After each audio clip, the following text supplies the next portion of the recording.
constitution so we can build the society. Asking you to unmute. Are you having a difficult time unmuting? No, I'm not. No, I'm not. Good evening. Okay, awesome. Okay. Okay, wait, are you there?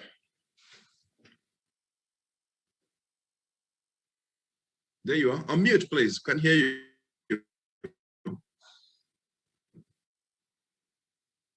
You are muted again. You need to unmute. Okay, yes. Yes, he was telling me to get him earlier. I guess it was an online glitch. So, Jean said I should come and talk about setting up personal podcasts. And I guess it's in the light of the fact that all these messages we're going to be sending out, a podcast is a very veritable tool to use to push the messages either live or recorded. We talked about it's like personal radio station that anybody can set up. You just need a few simple things. If you can get the kit, if you can't get the kit, you can use your laptop. You can sign up on. You have hundreds of podcast sites. You have those on iTunes, Amazon, YouTube, SoundCloud, and the registration is free. When you have different kinds of messages, like the ones we want to push for Ninas on the ground, you can record your messages. You can record what we're advocating for in terms of what we're the constitutional, bringing down the constitution and getting something good out. Last month, I think we're about 211 Nigerians in Nigeria across the world. So the mass mobilization, we're going to have to use a huge amount of free opportunities and tools online. And using a podcast is one of the few strategies that are going to work for everyone. If you have your data on, and you're online, you can just type podcast, and you can it will give you a list of podcasts where you can register, sign up free, register free. Then if you want to take it beyond that, maybe if you want to do videos, then you can pay some subscriptions, which are basically less than $1 or $2, in some cases $4. So Jean, I hope I am in track with my expectations in terms of setting up of this podcast, and why, since we cannot have a radio station, we've done research for a lot of that. And because if you go online, there are some podcast kits. If you go to GG and some other, or Amazon or Alibaba, you have some simple podcast kits you can buy. Everything's together. And then you have instructions that tell you how to use them. It comes with the audio tuner. It comes with the earphones, headphones. It comes with a mic with a stand that you can put on the table. You can do your podcast on your dining table, at your desk in the office. You can even do it in your car. Once you connect all these equipment to your laptop, and when you do that, it comes also with a free software where everything you are talking about is recorded, and you can push it out through any means: YouTube, Facebook, all social media platforms. So it basically helps us disseminate a lot of the messages as far and wide as we can, and we can all do it personally. So as I said, let me quickly recount some of the equipment I said. Your personal PC in the house or a laptop. The podcast kit, the audio tuner does that. It allows you to adapt your microphone and your headphone with your laptop, and also, or your PC, and also helps you connect, make sure that they sync with the software, where it's very simple. It's not so techy as it own personal radio station in the house, as many messages for Ninas as possible, and push to your select target audience, depending on where the location or which target group you are assigned or you feel that you have the ability to reach out to. I guess basically those are the things you need. As I said, there are lots of podcast hosting sites online and they are free. Just have your data, your laptop, and the basic audio equipment, and you can go to town. Awesome. Thank you. Could you possibly, like type into the chat that information, some of that information, so people would have that? Let me see. Okay, awesome. Thank you very much. Yeah, thank you, Johnny. Boya. Thank you very much. Any questions? Thank you very much. And we are going to be wrapping up in a few minutes. We're doing 90 minutes today. And I wanted to bring up a topic on which was the president's address to the nation, the interview with the president of Nigeria, Muhammadu Buhari. In fact, the whole nation had been talking about it, home and abroad. And I would like to get some thoughts on that meeting. And I would also like to talk about what it means to me as an individual. What I saw from that interview is the president confirming everything we have said about him and his agenda. This is a Fulani president driving an ethnic agenda against the rest of us. That came out very clear.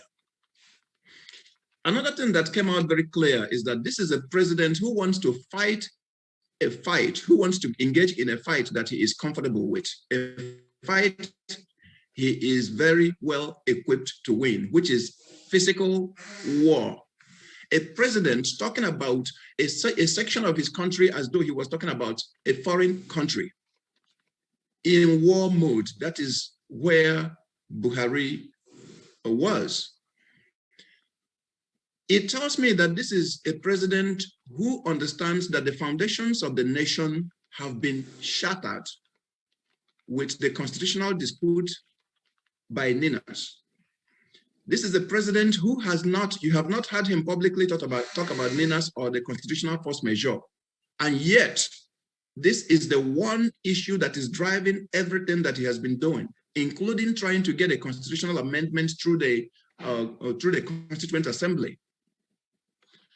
This is the force that is driving everything that he is doing, and he is scared of this battle because he cannot fight back.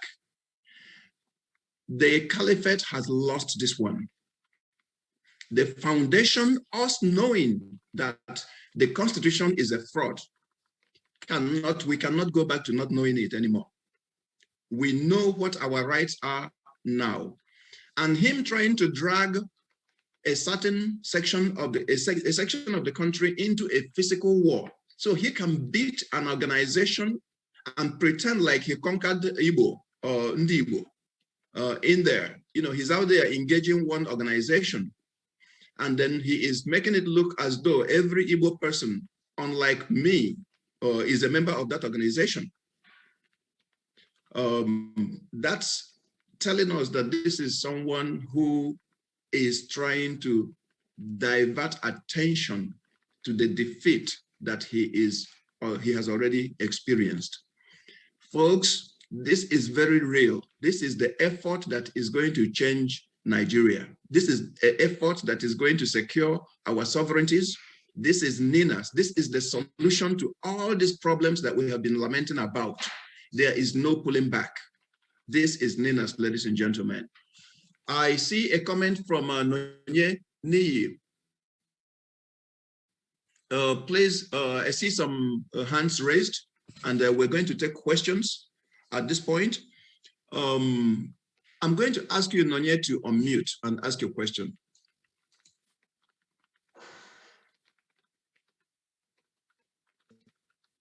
Hello. Oh, please, Hello. Can we see you? Can we see you? Can you turn on your video? No, I'm in Nigeria. I'm in Lagos. Okay. Network. As usual. Network. Yes, go ahead. Both network, NEPA. It's night here. That's a true Nigerian. That's a Nonye Niyi Afola. That's your full name. Yes. Yes, yeah, follow Lower Block and Lower Niger. Yes. Oh yeah. Okay. Really.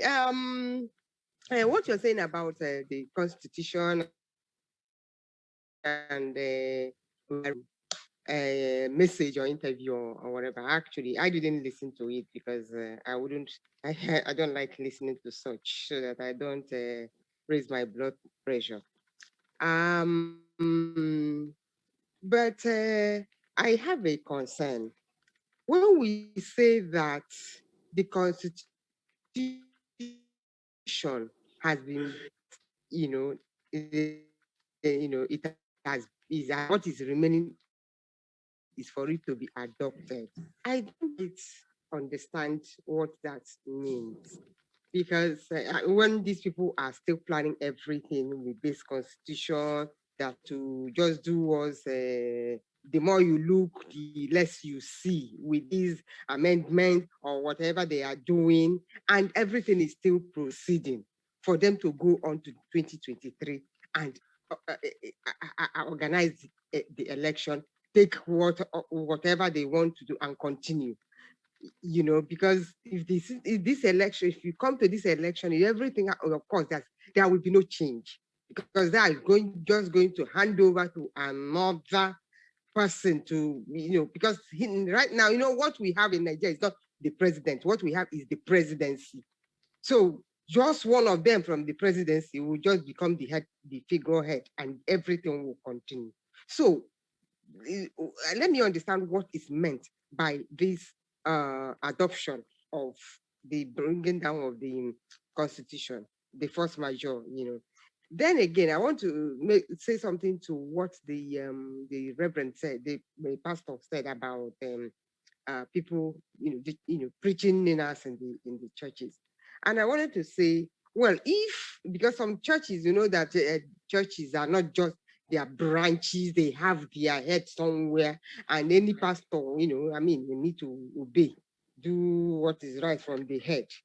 And if it proves so difficult to get permission for such to be preached or something, then I believe that the priest, the pastor in charge, could get someone else, and then probably after the service or something, then talk to the people, even if it means outside the building of the church, outside the church itself, by the compound. Okay, Nonya. Yeah. Okay, Nonya.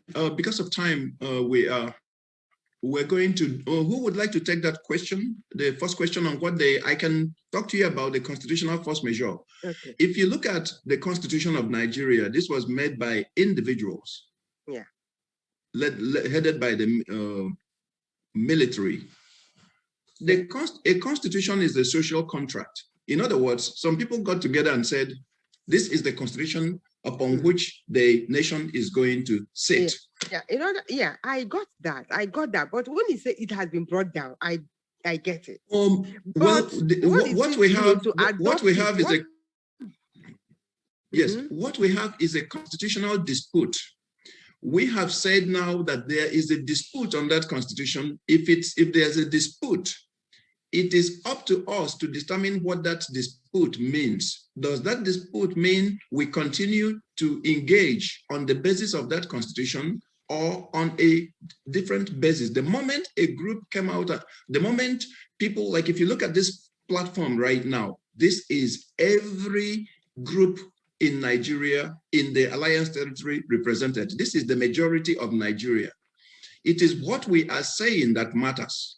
It is we coming out to say the constitution that was not made by us. We have repudiated it. So it does not that it was sitting on before. And what we are managing now as to where that constitution, where we do not descend into anarchy. We are not anarchists. That we are getting into now the place where our people understand what they have, and then our people stand on that truth to the point where everything is now, we have then that to where that constitution is no longer the basis upon which we are conducting business on a daily basis. Does anyone have anything to add to that? Jane, do you have anything to say to that? Well, one of the key things that we have to remember is that, as Johnny said, this is a social contract. And so in contract law, if something is wrong with a contract, then the contract can be ended. So what the constitutional force majeure is putting that particular law into place, because in this case, this constitution is a forgery. There was no referendum, there were no plebiscites, and those are required to be able to put a constitution in place. And then even when you look inside the Constitution, there are too many places where the information there, as independently asserted by the United Nations Special Rapporteur, that indicated that the constitutional arrangement in Nigeria was a powder keg, and it was, and it is, based on injustice. Previously, I don't see him now because he can add to that as well. You have a constitution where all of the benefits of the citizens are negated under Section 6, subsection 6C. Really? Will citizens do that to themselves? You have a constitution where federal character cannot be enforced. Nigerians are talking about federal character. They didn't realize that that's actually gone. But most importantly, you have a constitution where the self-determination rights of the ethnic nationalities, the Middle Belt, the Lower Niger, the Yoruba, which previously we had the Western region, the Eastern region, and their rights to their government to determine their political future, cultural, religion, has been taken away without their consent. So that constitutional force majeure is what rejects that constitution as the basis for Nigeria, because it was not made by the Thank people. you, Jane. And that's why you see the Nigerian government scrambling to try to do amendments, to try to isolate just the Igbos in a certain area, not even all the Igbos, but just in a certain area as they had done before, trying to break this alliance that you see here, where everyone is represented. Thank you very much. It's the power of that seat. Thank you very much. He came on that interview talking about trying to divide us, trying to turn the Southeast against the South-South, trying to say all kinds of things. That was his game plan. That's what he was executing. So that is what they are doing. This is the big headache in Abuja right now, the constitutional force majeure. Look at the Nigerians who endorsed, who signed, who participated in making that constitution, and look at the caliber of Nigerians who signed the repudiation of the constitution through the force majeure. Look at them. Just go and look at that signatory list and see who is involved in this effort. And you realize that this is a very serious matter. These individuals would not put their pen to paper if they had not done their research very well and known the power of it. It's just for our people to understand that this is a currency that is in our pocket, money that's in our pocket. Is just to actualize it on is what we.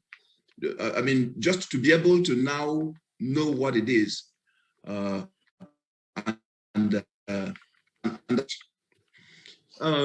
I saw Clifford Irania. I think we have been a bit clear on that. Cliff, if you want to mute yourself and talk about this, I think that'll probably take a little bit of time. But Cliff, are you there? Do you have like a minute to talk to us about that also?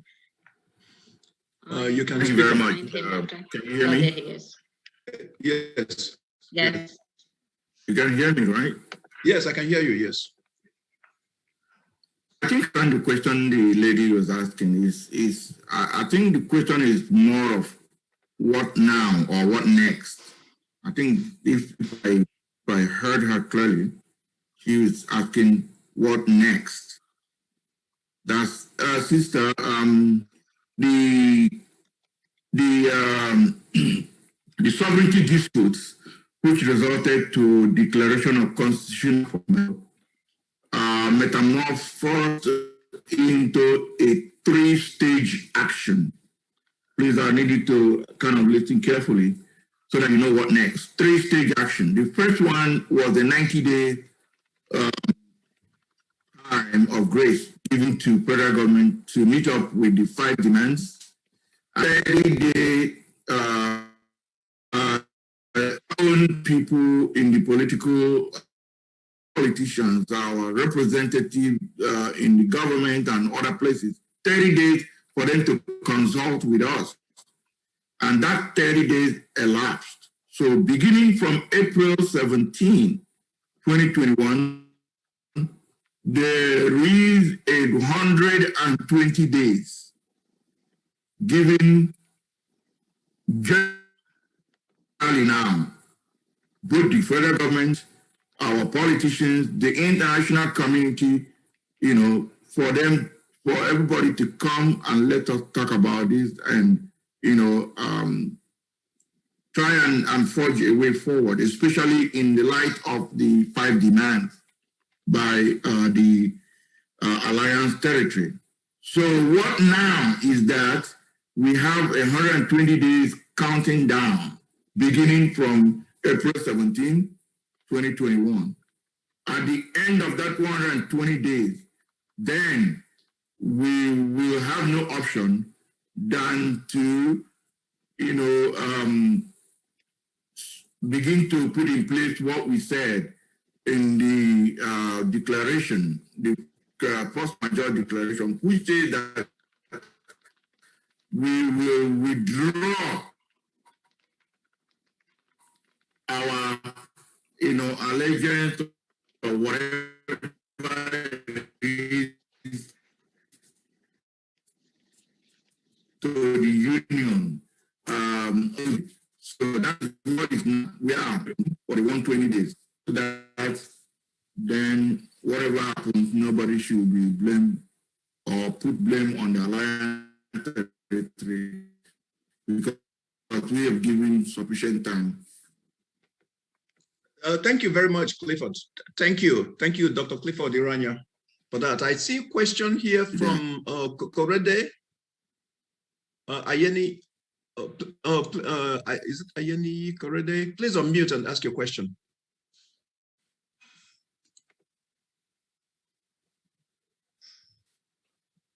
Oh. Is that Kayode? Okay, I did not hear from you.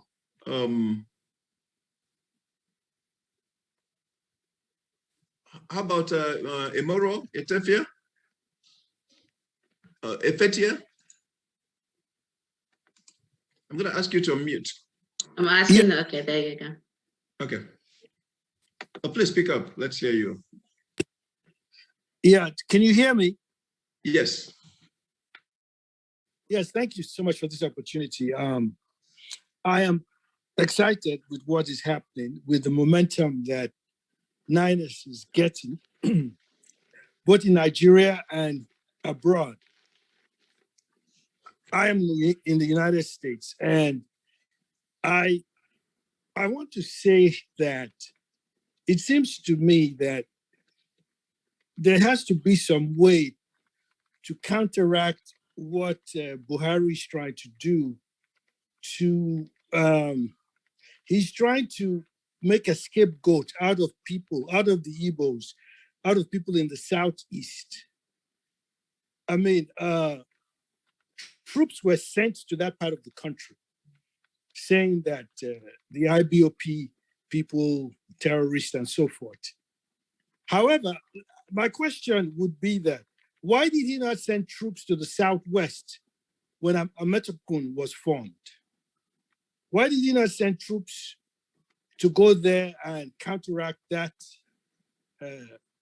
what they did there, what the governors did there? So I am saying personally that there has to be a way, Igbos, Yorubas, other ethnic nationalities in the South, or the Niger Delta and the Middle Belt are able to voice their support and their displeasure with what he's doing there. And how can Niners help do that?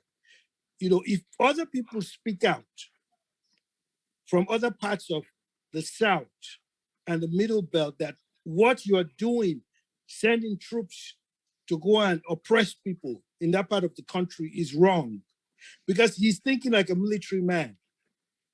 So this is my question, and this is what I'm saying has to be done. Thank you.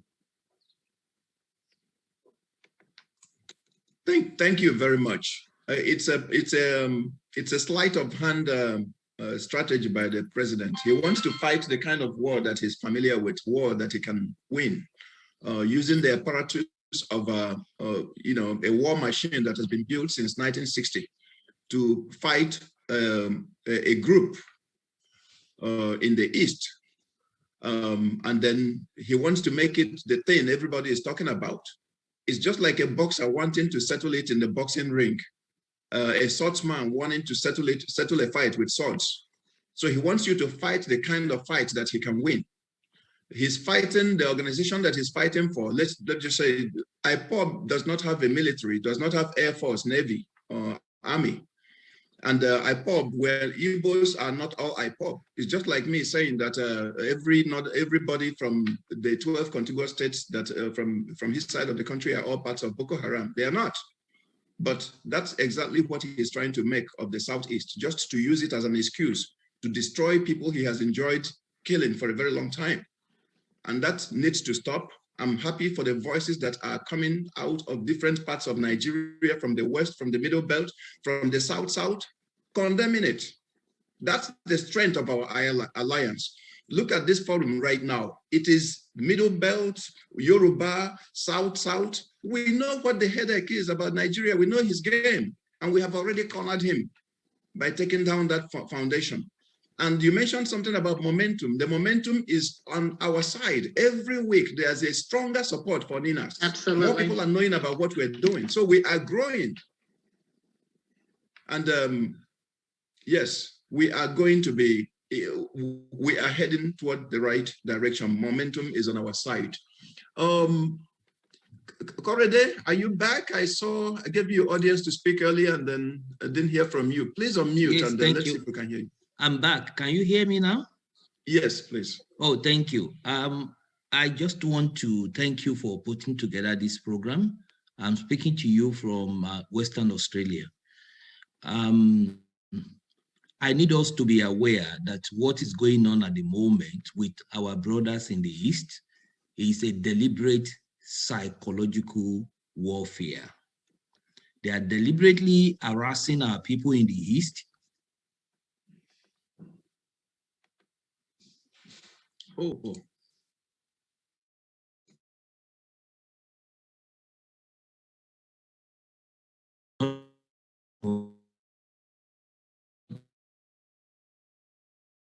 The government to weaken the resolve of the nationalities within Ninas. They have tried the religious angle, trying to divide us along Islamic and Christian line.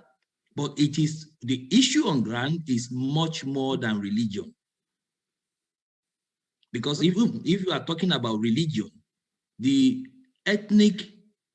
nationalities Fulanis claim to be Islam, but they are not practicing the true tenet of Islam. What they are focusing on is basically to take over our land, our ancestral land, kill people like they are doing to our brothers in the Middle Belt, and bring people, their own nationalities from the northern part, from Mali and Niger, to come and take over. And the president is also supporting this. So it is a religious issue. And they believe that the land Nigeria is their ancestral, heritage. And this is something that is deplorable. So what we are doing at the moment with the constitutional force majeure is very welcome, and we need to continue to work together. And I want us also at individual level to be comfortable with the way we see ourselves. Over here in Western Australia, when I meet my brothers who come from the region called Nigeria, we introduce ourselves as Igbo Nigerian, Yoruba Nigerian, Edo Nigerian, and so forth and so forth. Because Nigeria may be no more tomorrow, but the native, our primary language and nationality will continue. Thank you. Thank you very much. Let's go to Adeoye King. Did we talk to Adeoye King already? No, we didn't.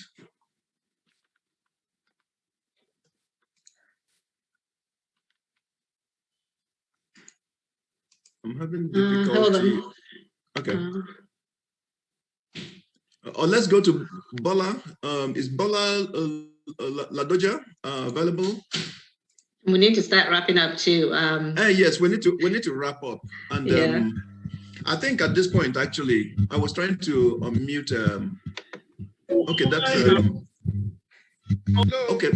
Yes, please, Bola. Let's hear from you. And we're going to wrap up after this, actually, because of time. Oh, thank you. Yeah, well, first of all, I commend you for. Thank you. Thank you so much. God bless you.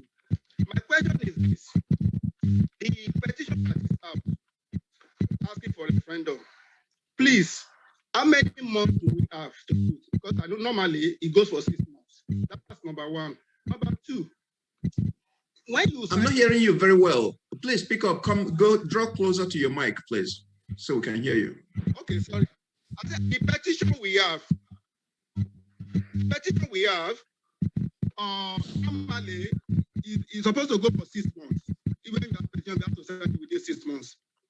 How many months do we still have? Because it's like the petition has been out before. Number two, when you sign petition before through change.org, it normally comes. You see 1, 2, 3, 4. You know when you are 1,000, 2,000. But this one, we don't see anything. We are just signing. We don't know how many people have signed so far, and we don't know how many more do we still have to sign it so that it will not expire, something like that. And we don't know how many people have signed so far. That's just my question. Thank you. Thank you. We can actually activate that, the counter. It was there earlier. And thank you for your comment. And the petition, we can put the counter in there. And what I can report to you is that the past week we have experienced an upsurge in support in people signing the petition. And the history of the petitions, right? We started with change.org, and then there were things going on in that platform that were not. Change.org was sending out these things to people requesting donations, and people thought it was NINAS, and it was not NINAS. So it was more like a fundraising effort by change.org, those that owns the platform. And that was why we actually resorted to building our own petition platform. So we have, that's why we moved over to this one. And we made it also, we customized it in such a way that some of the restrictions that you faced in change.org and other things were not there. It also was designed for somebody who lived in the kind of society that we live in. Somebody who may want to sign a petition, but they may not have a telephone or an email address or things like that, but they can identify themselves through the village, town, and local government area that they come from. So this is a customized thing that we put together. We can always activate that counter, and but good things are happening there. And I thank every one of you for joining us today. I am so sorry for the sake of time. Adeoye King, we couldn't get to you. I don't know if it's technology or what. Foluke, Oladipo, how are you? Jen, can we take a couple of questions? If you can just take your comments to just 1 minute. I just want to, just the three of you, please just say one thing, 1 minute each, and we'll wrap up. Let's start with you, Foluke. Just one, if you can unmute, please. Just okay. 1 minute and say something. I really want to thank you. I want to appreciate you, everybody in the NINAS, working so hard to make this thing a reality, to make this work, what it is today. I came in very late, so I may want to just ask 1 or 2 questions. And then I want to also encourage, because where we're coming from, we all know, but where we are right now is horrible. And what is happening? Please let me cut you off. Bring your question next week. And okay. For today, because it's of time. just one. I think Okay. I just wanted to confirm yes or no. Okay. Yeah, what I want to confirm is because the Ninas something we're supposed to sign. I saw it yesterday and I was so excited about it, and then I started posting it to so many groups, all the phone numbers I have and everything. And then this morning I read that it's fake, that it's from the politician, and I was so shocked. And then they said, which one is that? Which of the sites? Which of the sites did you go to? Well, we have posted, if you look on the chat, we have posted a site, the Nina's referendum. That's the right one. I've been posting it on the chat. So everyone needs to be signing that one, okay? Because there was one that was out previously where it was a poll, and they said that they were going to be providing the poll results. That was not a referendum. The one I saw yesterday, it has Yoruba, the Southeast, the South, the South, East, South, and the Middle Belt. Is that the one? Yes. Right. Yes. So exactly. It's at ninasffn.org. NASFN.org. Yes. Thank God at least it's confirmed, because I've written out again that it's fake, it's by the politician. No. Don't sign anymore. Don't you can anymore. see the information in the chart just to make sure it's the right one. It's in the chart. And everyone, as Johnny said earlier, we need to push. Yeah, so what we need to do, and that's why we're doing this mass mobilization. Thank you very much. I really do appreciate it. So what I feel we need to do now, because I understand the Yorubas and the Igbos, they are forming a formidable security group, to defend our people. We need everybody to come together. The South, the Middle Belt, the Middle Belt, and then the Southeast. Together. So we can form a formidable team, for the security team, that the federal government will not be able to do nothing, because all their game is up. Exactly. Thank you very much. They are using the money, the weapon of the economy to destroy our people. Thank you because they don't have the money. We do have to. We're doing on. So thank you very much. I'm so proud of you guys. Please provide us with your information. Make sure we have your information. We are going to win at the end of the day. Amen. Thank you. Thank you so much. Thank you. It's a real pleasure that you got to speak, especially about that forum and the encouragement that you gave us. I really appreciate you. We're going to have to, I'm tempted to just go on and on, but I have to wrap it up right now. Please, other questions and comments, bring them next week.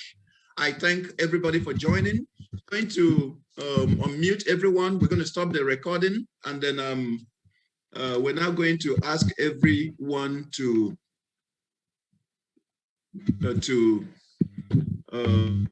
if you want to speak, unmute yourselves and speak. Jane, could let's say I'm going to stop the recording right now. Recording stopped. Okay, so everybody unmute and say hello to everyone. If you want to just let's just take a couple of minutes and just just great. Good afternoon. I'm based in Baltimore, Maryland. Hello, awesome. Hello everyone. How are you? Hello. Messages. We are going to get through all the messages, but we need everyone to provide their contact information. Oh, I do. So provide your WhatsApp and email so that we can send you more information. Let's call for troop withdrawal from Igbo land. Yeah, we thank you all. We should call for troop withdrawal from Igbo land. Yes. Okay. Yes. There are people actually working on it right now. I cannot give you that much information. I cannot speak publicly on that right now, but there's work going on to stop that. That thing is a carnage. It's an injustice that is taking place right there. Innocent people being killed, young people. It's cruel. It's evil. Hello. Yes. Hello. Oh, absolutely. Sorry, I'm sorry. I was just trying to let you know that we appreciate if you can carry Baba Kitoye alongside with every decision you are making, so Baba can be able to speak to us, because the only reason they gave me was that Baba wasn't saying nothing. So whatever Baba is not saying, many people don't believe it's real. So we appreciate if you can carry Baba Akintoye along so he can speak to we Yorubas. Because let me give you the good news. Let me give you the good news. Yes, Baba Akintoye is our Baba of this project. He's a chairman. Yeah, that was the chairman. person gave me that Baba is not there. That the picture we saw is an old one, which is true. No, Baba Akintoye is the chairman. He's the chairman for Ninas. He is chairman. Professor Akintoye is the chairman for Ninas. Yeah, yes. That's good.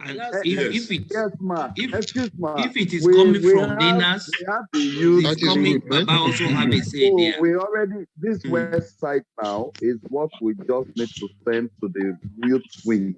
Baba is aware. So, and I'm sure maybe you are not just getting the information, but Baba is fully aware. And in fact, it was Baba that introduced the Nina to us. Oh, yeah.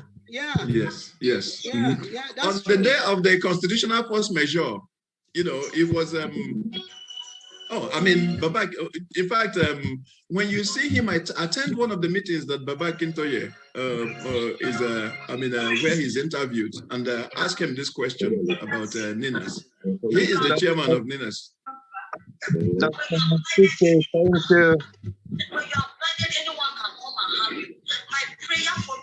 Can I say something, please? Yes. I think Baba Akintoye needs to.